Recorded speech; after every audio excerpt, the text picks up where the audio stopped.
stack up any longer. I call Matt King. It's a pleasure to take a short call on this Crimes Amendment Bill. 3 parts to it, 3 small parts. We had a much wider-ranging review of the Crimes Act in our last term, and I see that they've picked out 3 small parts of it and they're running with that. I'd like to acknowledge the former Minister, Amy Adams, for the work she's undertaken in this area.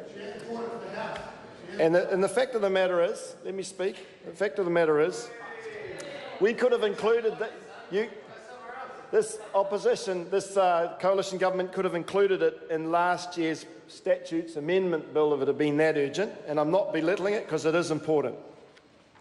But if they had taken it last year when we were several of those amendments, then we could have got it done then. But anyway, we support it going to the Select Committee.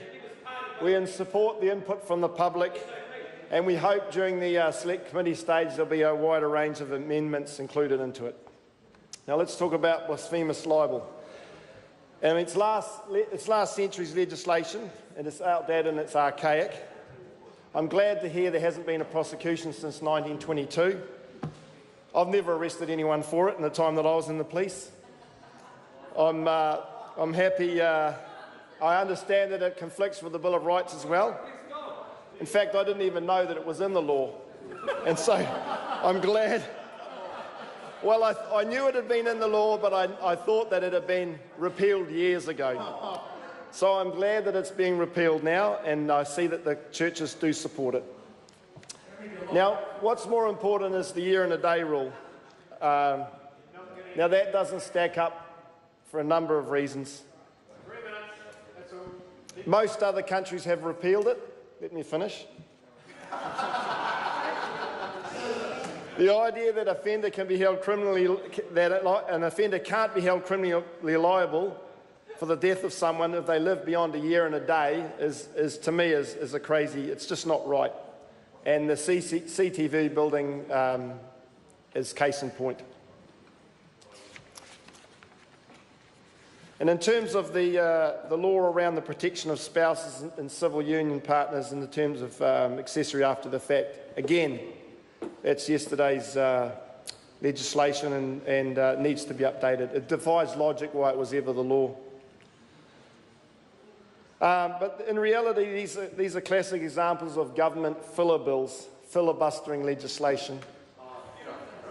It's a small bill, 4 pages, 9 clauses, 2 schedules. We could have had it, like I said, had done it done last year, and last year's bill that we debated. They've even taken the members' bills and put them in the government order paper. But that's par for the course for this coalition government. This demonstrates that this government is disorganised and is searching for relevance. It proves they're out of ideas. Yesterday, during the Auckland fuel tax debate, they said we had no plan, that we lacked ideas.